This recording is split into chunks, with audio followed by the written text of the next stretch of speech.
Will using my 30-day no contact technique always make your ex come back? Well, no, it doesn't always work. But in the vast majority of cases, using no contact, at least in some form or another, is going to maximize your chances of getting back together. And keep watching, because in this video I'll explain when the no contact strategy does and does not work, and I'll share with you a few key tips that will ensure you employ no contact correctly and give yourself a great chance of winning back your ex. Now, obviously, this video is going to be primarily for people out there who want another chance with their ex-boyfriend or ex-girlfriend. But if you are watching this right now and you don't want your ex back, please still keep in mind that no contact is actually a great way to get over your ex as well. In fact, I normally recommend using no contact even for my clients who are trying to move on from their ex. It's a very effective tool for getting an ex back, but it's also a powerful tool to help you move on. Now, before we get into more about no contact, if you are new to my channel, welcome. I'm Brad Browning, aka Breakup Brad, and I'm a breakup coach and best-selling author of the X Factor program. Please take a second to subscribe to my channel for lots more free breakup advice, and be sure to leave any questions or feedback in the comments below, because I always do my very best to read and reply to every single comment on my videos. Now, let's get started, and we'll start with the big question. Does no contact always work? Will your ex always come back if you employ a period of no contact after breaking up?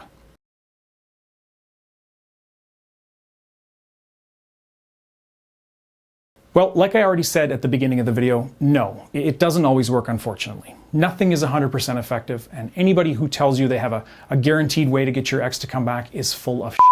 Nothing works, 100% of the time. Some breakups, no matter how hard you may try or how well you may employ my techniques, are just going to be irreversible. But the good news, however, is that this is actually fairly rare. In my 13 plus years of experience as a breakup coach, helping tens of thousands of clients in your situation, I can really confidently say that most breakups are reversible. If you play your cards right, if you take action quickly and you avoid making any major mistakes that might push your ex away, then you've got a very good chance to get your ex to come back. Now, if you want to find out exactly what your odds are, just take my free 5-minute quiz at breakupbrad.com/quiz. The quiz is a great way to evaluate where you stand with your ex and whether you've still got a chance of getting them back. Now, you can take that after the video by clicking the link in the description, or just go to breakupbrad.com/quiz. Now, as you guys may have already guessed, using some form of no contact is typically a key part of any effective overall strategy to get a second chance with your ex. In fact, I'd say that it's critical in at least 90% of all breakup situations.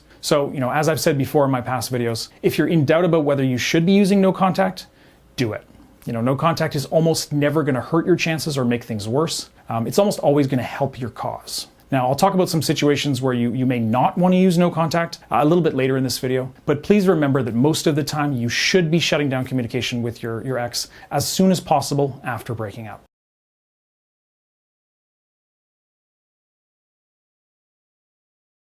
Now, as you probably already know, no contact just typically means, exactly what it sounds like, ignoring your ex for a period of time after breaking up. It means not reaching out to your ex except in very specific circumstances. And again, I'll talk more about those situations later in the video. Now, during no contact, you're basically just cutting your ex out of your life and giving them a cold turkey breakup experience. So no contact works for several reasons, but I'll save you the details and I'll just give you a few of the key benefits of no contact. Number one, ignoring your ex for a while after the breakup gives you time to get a handle on your own emotions, and it ensures that you don't say something to your ex that's going to further hurt your chances of getting them back. Number two, no contact ensures that your ex experiences the full consequences of the breakup. It basically ensures that they have to suddenly learn to live without you. There's no time for your ex to slowly adapt to the new reality. So instead of being there, anytime they want to talk to you or see you, you're gone.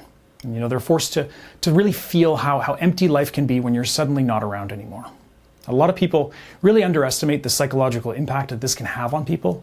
It's really hard to adjust when something you've become accustomed to is suddenly, taken away from you, and your ex will have to endure this kind of shock treatment if you do employ no contact soon after the breakup.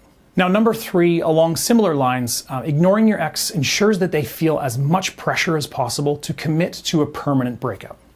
So instead of having you around, as a backup plan or a shoulder to cry on, you just vanish from their life. And this kind of sudden shock puts a lot of pressure on your ex to decide whether they really want to face life without you. And it ensures that they understand that breaking up means losing you completely and permanently. Now, this kind of pressure is not cruel or harsh, really. It may feel that way, but when you employ no contact after being dumped, you're actually just giving your ex what they wanted when they decided to break up. And in a lot of cases, this sudden pressure to live without you can actually be enough on its own to force your ex to change their mind about the breakup. And even if that doesn't happen, it still ensures that your ex feels like they don't have much time to reverse their decision. And that kind of pressure and urgency really helps to elicit feelings of doubt and regret in their mind, which of course improves your chances of eventually getting them to come back to you. Number 4, no contact gives you time to focus on yourself and your own life. So don't be confused into thinking that ignoring your ex is all you need to do during a period of no contact. You should be using the time apart to focus on yourself, rebuild a busy social life, get ahead at work and school, get ahead in your hobbies, and so on.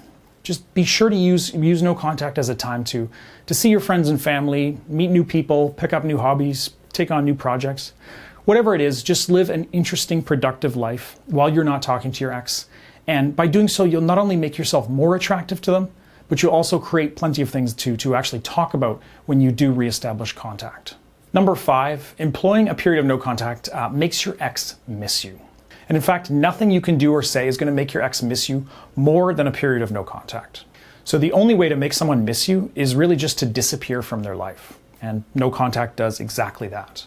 And if you have watched my recent video on this topic, you'll know that making your ex miss you is actually critical if you want them to take you back. So no contact will ensure your ex really feels the full impact of losing you, and in turn that will greatly increase your chances of getting them back. And finally, number 6, it gives you time to think things over. So sometimes, during a period of no contact, you might actually realize that you're actually happier without your ex. Or at the very least, it helps you to realize that you can move on and find somebody new to replace your ex. Now, don't get me wrong, this certainly isn't always the case. You may still be just as committed to getting back together when your period of no contact ends as you were when you first broke up. But in some cases, spending time focusing on yourself and ignoring your ex can really help you get some perspective on things and maybe decide that this person isn't right for you after all.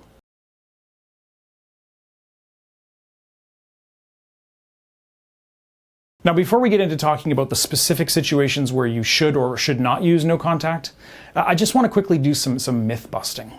So no contact myth number 1, your ex will just forget about you or move on if you ignore them. This is something that I see people worrying about all the time, and in 99% of situations, it's really simply not a realistic concern. In fact, by cutting yourself out of your ex's life entirely, you're actually forcing them to focus on you even more than if you stay in contact after the breakup. I mean, think about it this way. Is your ex going to miss you or wish you were still around if you're always there to answer anytime they call or text you?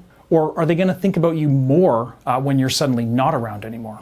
Simple fact is, unless your relationship was very, very brief and not at all serious, in other words, you only went on a few dates and weren't together for more than a month or two, then using no contact will make your ex think about you and miss you more than if you actually stay in contact. Now, no contact myth number 2, you need to tell your ex that you're going to engage in a period of no contact. Really, you don't typically ever need to let your ex know that you plan to ignore them or that you plan to employ a period of no contact. And doing so is actually usually a bad idea, and it can be risky if your ex does take offense. So really, there's no need to tell your ex before you start no contact. Just stop reaching out to them and stop responding to anything but their most urgent or important messages. Third no contact myth is that all you need to do during no contact is just stop contacting your ex. Now, as I've already mentioned, you should be taking advantage of the no contact period to focus on yourself and your own life. You should be as social as possible, work hard on your life goals, pick up hobbies, make friends, etc. Don't just sit around waiting for the no contact period to end. Get out there and stay busy, have fun, and just keep your mind off your ex. And do things that you can later tell your ex about, and use the time to just get ahead in your own life. No contact myth number 4 is that you should never talk to your ex if you're in a period of no contact. Now, there are definitely times and situations where you can't stick to a strict no contact policy. Some certain situations may require you to reply to your ex or even see them briefly. So for example, if your ex is asking you about something serious and time sensitive, asking if you've paid a shared phone bill, asking you for some of their important belongings back, etc., you might need to break no contact to deal with that issue. The same goes for situations where your ex is messaging you or calling you repeatedly and becoming increasingly annoyed at your lack of reply. You should usually reach out and diffuse that kind of situation, even if you're still in the middle of no contact, just to ensure that your ex doesn't get angry or think that you're trying to ignore them out of spite or to get revenge. No contact myth number 5 is that you should always employ exactly 30 days of no contact. Now, I do typically advocate, roughly 30-day period of no contact because it's the best amount of time for most breakups, for the average breakups, and it's a good starting point that's going to work for most breakups and situations. But sometimes, you may need to use more or less than 30 days of no contact. And this is usually the case if it's been many months since your initial breakup, when you've barely been speaking to them for some time, or when you did something that irritated or upset your ex so much that you need to give them even more time and space. Now, if you are in a situation like this and you want some personalized advice on how to adapt no contact to your situation, just go to breakupbrad.com/coaching and sign up for a month of my one-on-one email coaching. I'll be happy to learn about your breakup and your situation and give you some guidance on how to actually use no contact most effectively. And no contact myth number 6, any communication with your ex during no contact means that you have to start no contact over again.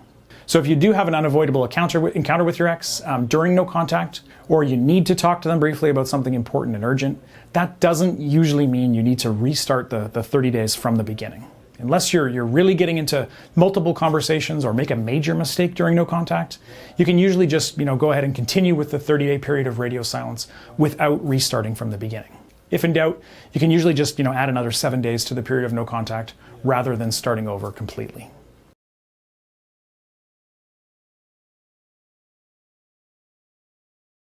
Now, as I've already clearly explained, using no contact is necessary in the vast majority of situations. So if you are dead set on getting back together and you're not in a particularly, unusual or unordinary situation, it's going to be a necessary component of your overall strategy.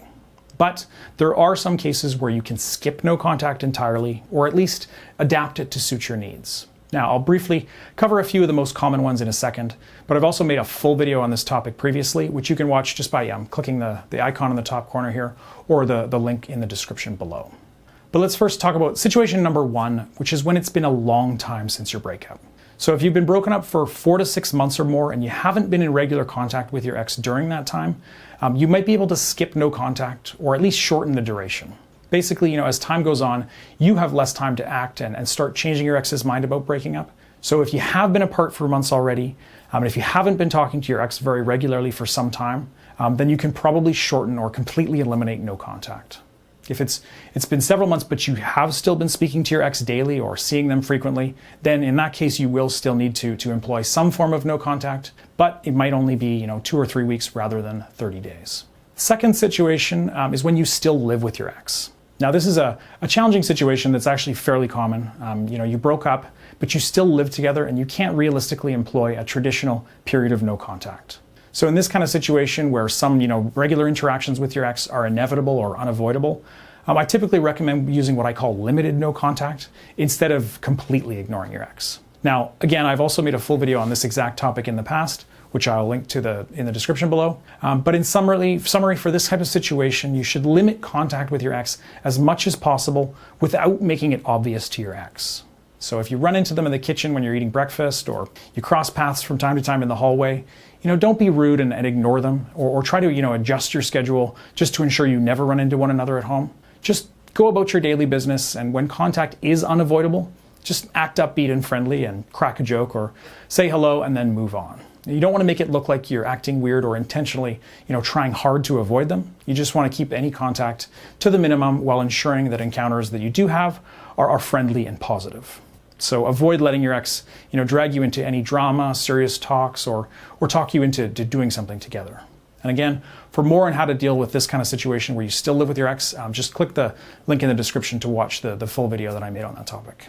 Situation number 3 is when your ex becomes angry or offended when you ignore them. Now, some people, and this isn't actually particularly common in my experience, but it definitely does happen. Some people tend to be offended or angered by no contact. Now, this is obviously more common when your ex is reaching out to you regularly. They keep calling or texting you, asking you to hang out, etc., and you ignore them. And this can quickly lead to them, becoming upset or thinking that you're doing it to get revenge. And that is a situation that typically requires you to break no contact just to kind of, diffuse the situation. Typically, you can just respond to one of their messages by saying something like, sorry, I'm not trying to be rude or ignore you. I've just been super busy lately, working on moving on. Let's catch up again sometime later. And after you do respond with something along those lines to diffuse the tensions, and then at that point you can continue with your period of no contact. You really don't want things to feel personal for your ex. You want them to know that this is just your way of getting over them and moving on, and not intended to exact revenge or upset them.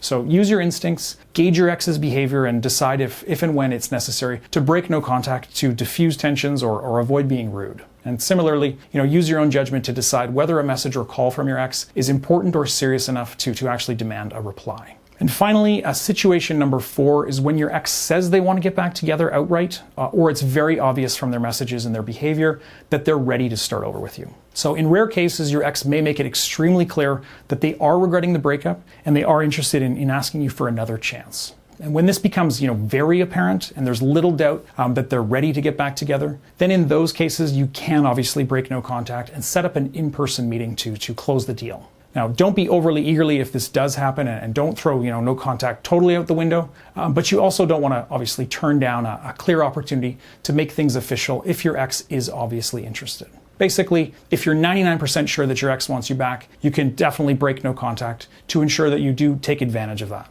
This is really the only case where if your ex says so outright or makes it extremely obvious that they're ready to get back together. So if your ex is just, sending some positive signs and you're feeling optimistic, then stick to no contact. Only reach out if they're very obviously wanting to get back together. Now, as I mentioned before, guys, if you are unsure about how to handle a specific, unique situation that you're facing, or if you're not sure how to properly adapt no contact to maximize your chances, please consider signing up for my one-on-one confidential coaching at breakupbrad.com/coaching. It's way more affordable than you think. And as long as I've got a coaching spot available, I'll be happy to learn about your situation, and we can come up with a customized plan to ensure that you do end up back with your ex. Again, all the details about how coaching works and how to sign up is at breakupbrad.com/coaching. And that is as much as I'm going to cover in this video. It's already getting kind of long. Hopefully you guys are now even more confident in using the no contact strategy. And like I said at the beginning, no contact doesn't always work, but it does almost always give you the best possible chance of getting your ex back. So please leave your questions and your feedback in the comments below, and I'll do my best to help you guys out, especially if you click that subscribe button before you leave your comment. Thanks so much for watching. Thanks for liking and subscribing, and I will see you guys again in my next video. Best of luck out there.